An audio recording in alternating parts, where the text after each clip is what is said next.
sa makausap pa, mga ayo kami mga support kami sa kaninyo. O daghan kay salamat sa ikaduhang nga higayon nga nakabisita na po sa Sabni. Dili nga mao nga dapit diri sa inyo mga dapit no. So dako kayo yung kalipay igsoon nga sa ikaduhang higayon nga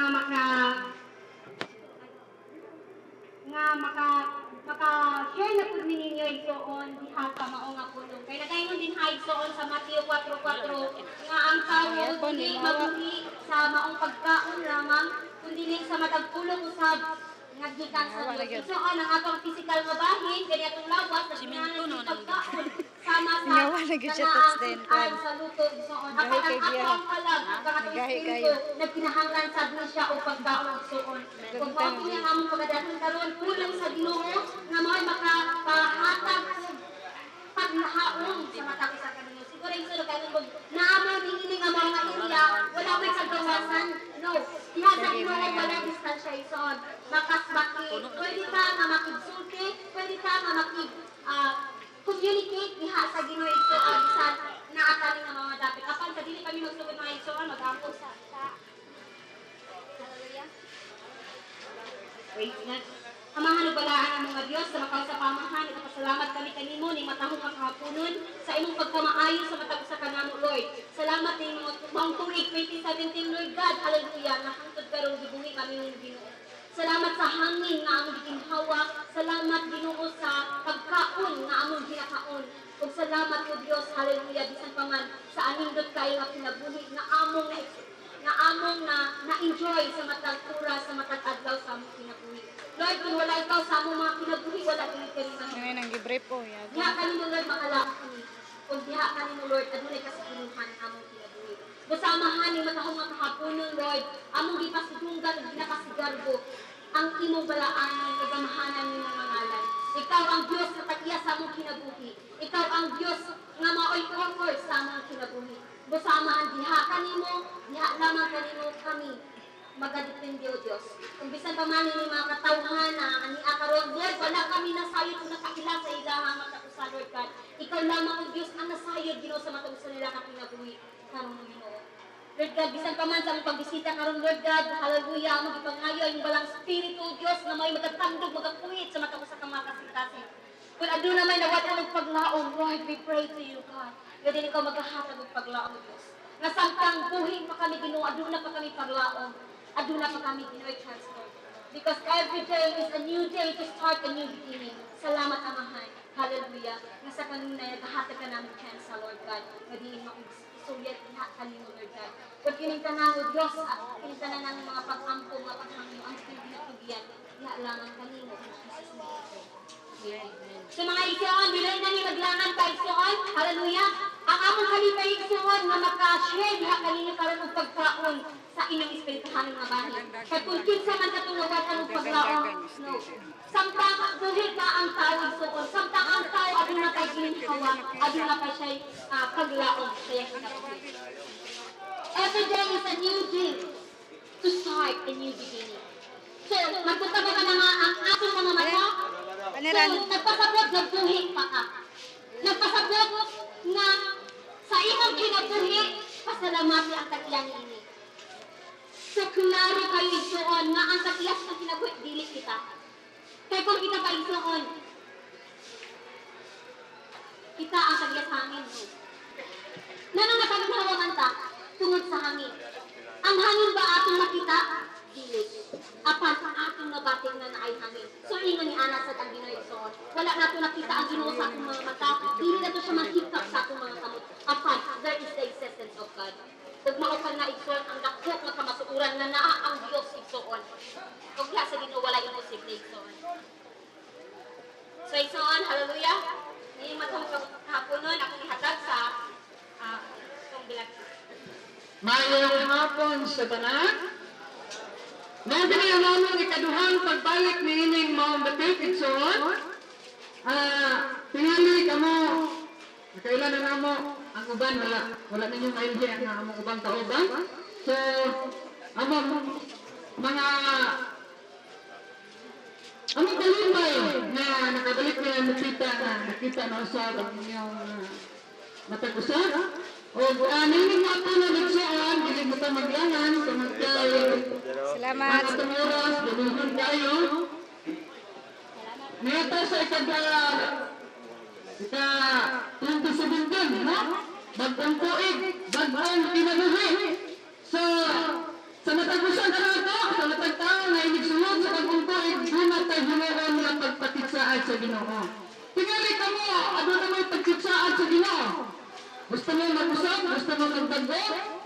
Kailan tanan igsoon, pinaagi sa tabang sa Ginoo, inyo nang mabatunan.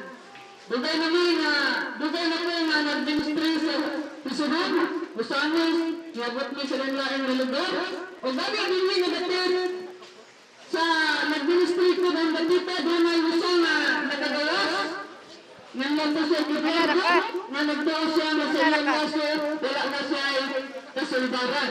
Pero sa Ginoo, igsoon wala yung posible. So, gisunod niya ang akong gisulti, dako kayong nilagyan ang iyong kaso na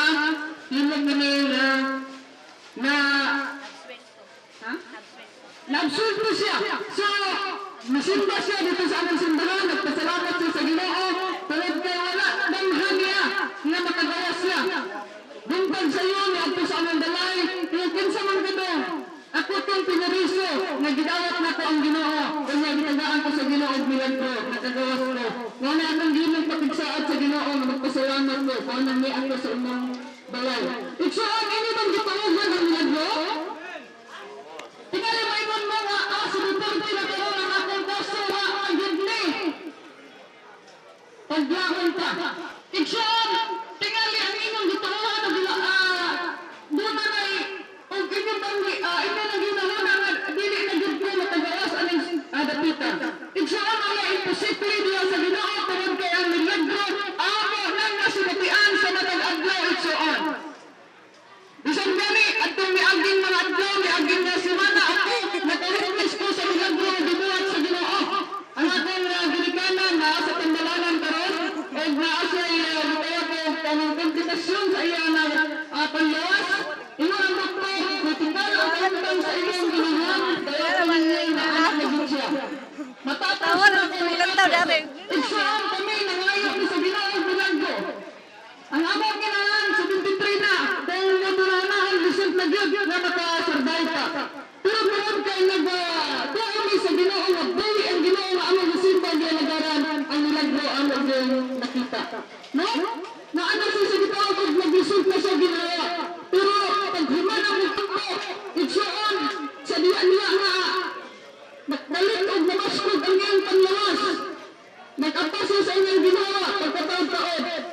Na normal ang iyong pag-ginawa. Mana nga ako yung ipasundayan na iyong Lord, ikaw ang Diyos na buhi ang gamhanan ng Diyos na amang isimba. Dili mahimo Ginoo na sa matang Domingo, pili ni mabuhat sa iyong buhatan. At tumagin na Domingo dito ni sa ospital. O karon amang talagang ang bandero, kapatako, si Pastor, si Sir Manggubat, o ayamin ditugutan sa pagsulod. Mana nga amo ning gipakigsaat sa Ginoo nga matag adlaw na iya amo yung ipagamit sa Ginoo. Iksoon mo ini kapunon mo adto sa pagtulon-an nga ato isgutan kining upat na kamatuoran. Kini niya kamatuoran nga angay natong masayran.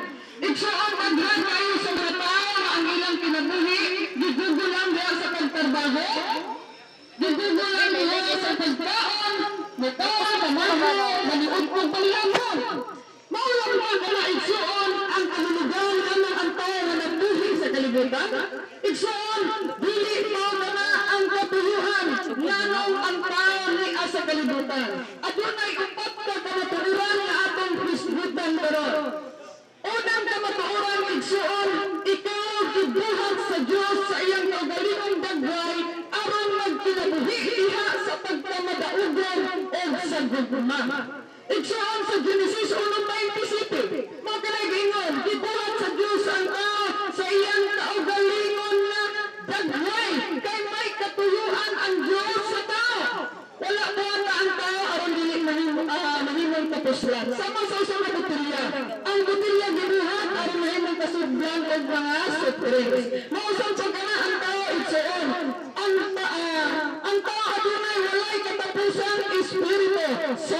sa Diyos. Igsoon, ang nato nga masayran. Ang tono alang sa Diyos alang sa tao mo ang katagbawan. Ingon diya sa Lucas 2:14, ang nagbubuhat buhat nga kita adunay matangis nga panaghiusa uban kaniya ug usab sa lain tao. Kung maayo ang imong relasyon sa Dios, siya magdiyan kanimo.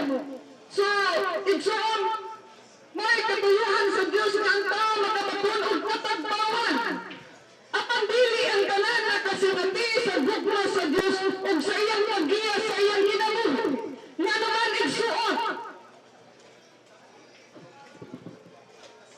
ang ikanungan nga matuoran, ang tao na hinulan sa Diyos tungod sa sala. So ang sala sumala sa Biblia, mao kini kapatyasan sa tao sa pagsunod sa plano sa Diyos. Kay ang tanan na kasala ug mawas-an sa himaya sa Diyos. Roma 3:23. So kapatyasan sa tao sa pagbuhat sa plano sa Diyos.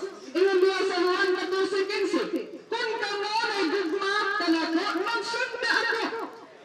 Ang pagpili sa tao, anaa kaniya. So tungod sa iyang gugma, ikaw gihamag sa Diyos ug katagbo sa pagpili. Watagan ka kagawasan ang pagpili sa pagsunod ug dili pagsunod kaniya. So ang matag desisyon sa tao adunay samputanan. Ang mga maayong desisyon magabunga og maayong resulta. Igsoon kita na putos sa taghan kaayong mga ebidensya sa kasalanan. Nganong mag-andos ka, nganong mahadlok ka, nganong anaa ka nato ang pagkadili matarong, nganong anaa sa atong kinabuhi ang kagubot, tungod kini sa atong dili magsunod sa kabubutan sa Diyos.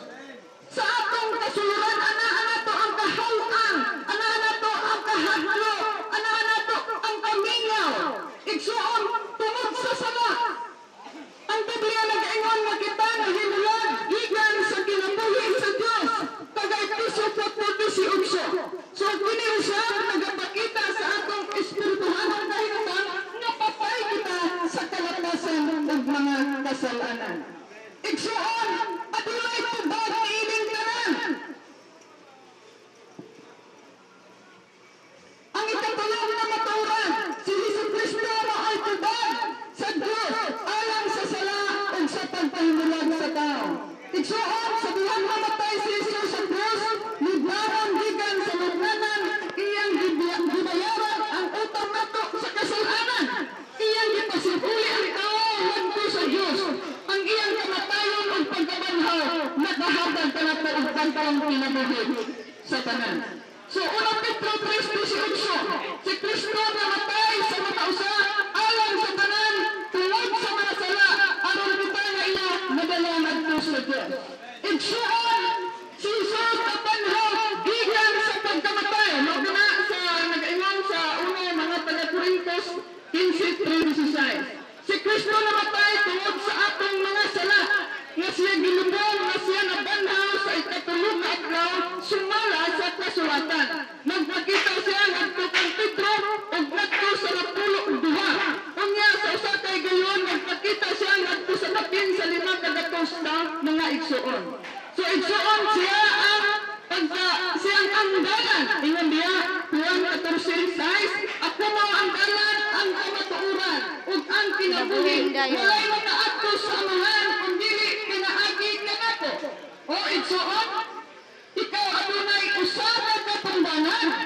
Ingon diya kay adunay usa ka Dios ug adunay usa ka pagkaliwala sa Dios ug sa mga tao nga mao ang tao nga si Kristo Jesus. Ang Diyos igsuon naghatag og usa lamang ka paagi. So ang ikaw pa igsuon, ang kamatuoran nga ingon, ang kalataw kinahanglan gud nga matawag kang Kristo. Ingon nga iyang manluluwas sa Ginoo.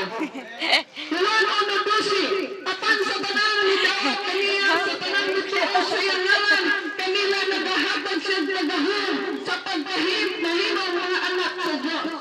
Kay kung pinaagi sa iyong baka, magasugid ikaw na si Jesucristo mao ang Ginoo ug magatuon nga sa sulod sa imong kasing-kasing nga siya gibanhaw sa Karol yun. gikan sa mga patay nang maluwas ikaw. Igsoon, ang imo di ay kahimtang tron, igsoon, tingali mo ingon ka imposible matagawas ka anang presyohan. Dawal mo sa Ginoong Kristo, o sa diya nga matawag mas Ginoo, pangayuas Ginoo, na ang imong kaso. Manimag kami. Tagaan mo tagawasan sa Ginoo. Nagtuno mo na dunay Ginoo. Kung nagtuno mo dunay Ginoo, ayaw mo na ang inyong paglaan. Kung matagawas mo, ihatag sa Ginoo mo ng kinabuhi. Mintras dili pa ulahi ang tanan. Amen? Tuloy na igsoon, kung katong akong gikailantan nga, katong nga, nagpreso dili nga, marabili na gulong siya matagawa ko ginoo, ayaw wala namang pagtuon pagsalit sa Ginoo. Sunda ang akong gisulti. O dumarma, alang siya sa kamayaan sa Ginoo. Iyang gibuhat, igsoon, wa gyud magdugay. Ilawang kabulan, nakagawas siya. Tungod na gilagbuhan siya sa Ginoo. Igsoon mo nila ang saat ni Jesus. Ang magapapalingog sa akong tulong o magatuon na niya na nagpadala na nato. May kinabuhi mo dayon. Siya dili pagahugman. Hinunuan na balhi na siya gigan sa kamatayon. Hagtos sa kinabuhi. Juan 5:24. Igsoon, nagayon niya, nagapakita ang Diyos sa iyang tinga alam na nimo. Pinaagi sa imong pagbawa